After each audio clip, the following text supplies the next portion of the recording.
ब्रह्म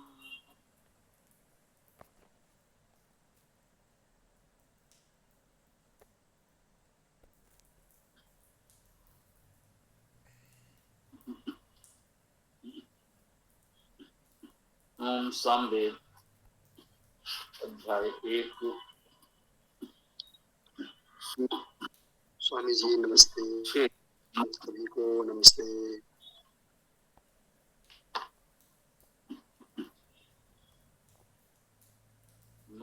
सामवेदक अविकल मंत्र संख्या 7।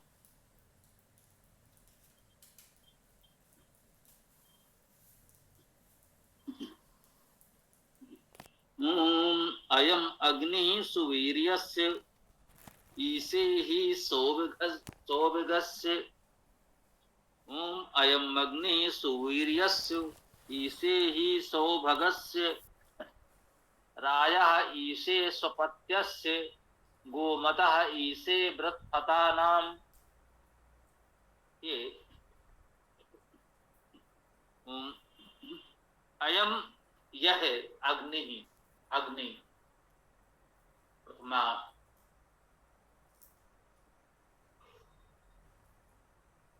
एक वचन कर्ता कारक, एक वचन अग्नि, अग्निगत स्वरूप। अयम अग्नि यह अग्नि सुवीर्यस उत्तम वीर्य का, वीरता का, बल का। इसको इस प्रकार से अन्वय कर सकते हैं। अयम अग्नि सुवीर्यस यह उत्तम वीरता का अग्नि, अग्रणी प्रगति। आगे ईशे क्रियापद है। ईशे अर्थात शासन करता है, ईश होता है, ऐसा कह सकते हैं। ईश्वर है, ईश धातु है शासन करना, शासक होना। ईश से ही ईश्वर बनता है, उसका अर्थ है शासक। ही सौभगस्य, सौभगस्य सौभाग्य का, ये अर्थ ग्रहण कर सकते हैं। सौभाग्य में भी यही सु उपसर्ग है। जैसे सुवीर्यस्य था वैसे इसमें भी सु उपसर्ग है, उत्तम। और भगस्य ये गुण हुआ है, सु का सौ हो गया है। सौभाग्य ऐसे ही बनता है, सुभग का गुण होकर सौभाग्य बनेगा। सु का सौ हुआ भाग्य। भग धातु है, भज सेवायाम धातु से ये भग शब्द बनता है। धातु भज है, भग नहीं। जा का गा होता है, भज सेवायाम धातु है। सौभगस्य उत्तम सेवा का। अब उत्तम सेवा का ये भी कह सकते हैं, उत्तम सेवा करने वाले का या उत्तम सेवा युक्त का। सौभगस्य सौभाग्य का, ऐसा सीधा सीधा अनुवाद भी कर सकते हैं। धातु वही है वैदिक भाषा में, संस्कृत में और वर्तमान लोक भाषा में वही शब्द है, तो अर्थ भी वही होगा।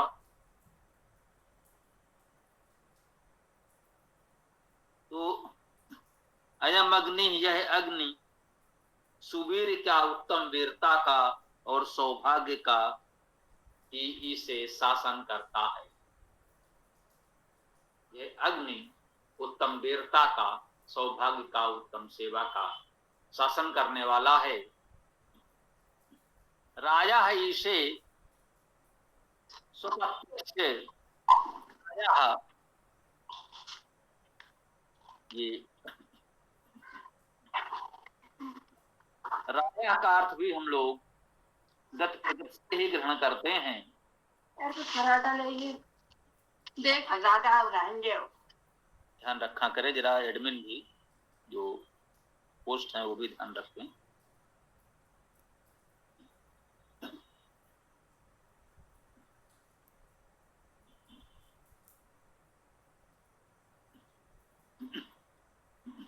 राया में रह धातु का अर्थ भी गति करना है, रह धातु का अर्थ शब्द करना है, वैसे रा धातु का अर्थ दान करना भी है। तो गति शब्द दान तीनों ग्रहण कर लें तो भी कोई बात नहीं। राया का अर्थ शब्द वाणी विद्या और प्रगति। राया इसे शासन करता है, किसका? स्वपत्यस्य, स्व अपना, पत्य पत्कार और ऐश्वर्य, पत धातु ऐश्वर्य होना।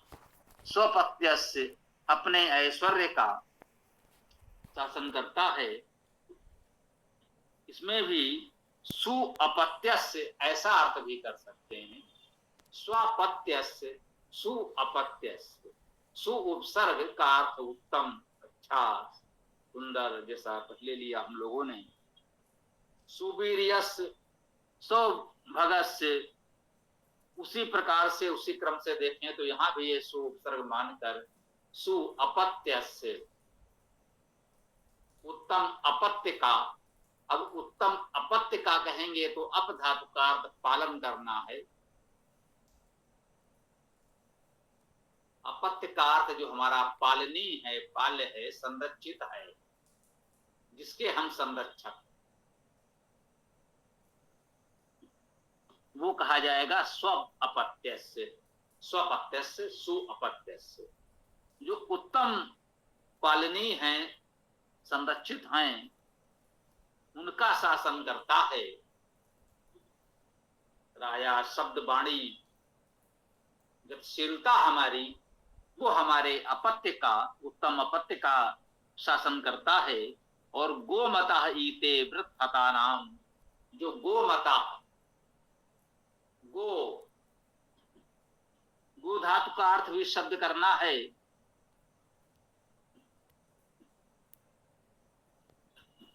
इसमें शब्द करना के साथ मनन करना भी है, केवल पढ़ न लें। शब्दों की जानकारी है, हमने सुन लिया, पढ़ लिया, उस पर मनन भी है।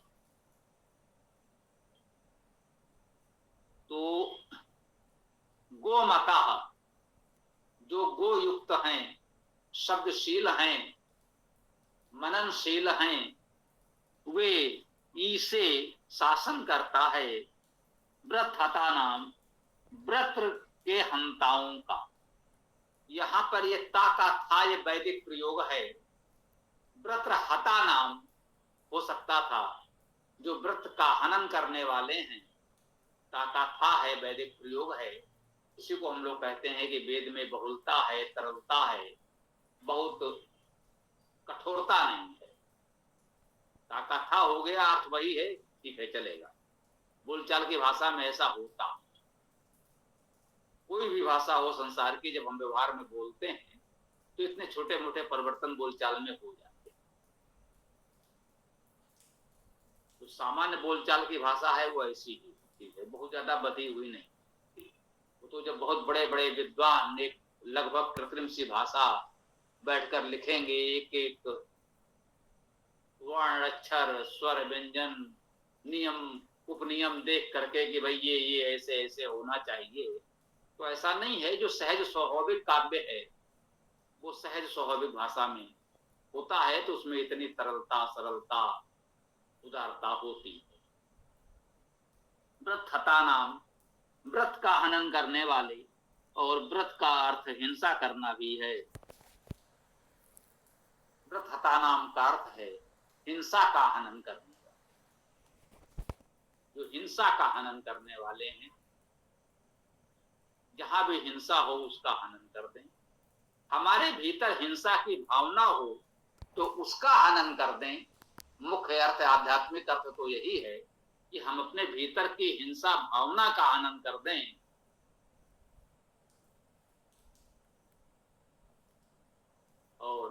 व्यवहारिक दृष्टि से कह सकते हैं कि यदि बहुत अधिक हिंसा बढ़ जाए, उस हिंसा को रोकने के लिए उन हिंसकों का हनन भी करना पड़े तो ठीक है। बहुत से मंत्रों में आया है कि हिंसकों का हनन कर सकते हैं, परंतु यहाँ पर हमारे विचार से आध्यात्मिक अर्थ प्रधान है।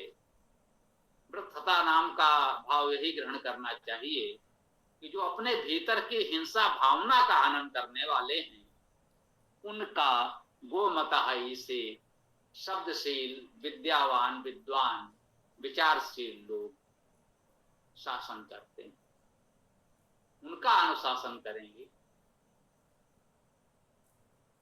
तो इसके साथ इस मंत्र की व्याख्या को हम यहाँ विराम दे सकते हैं।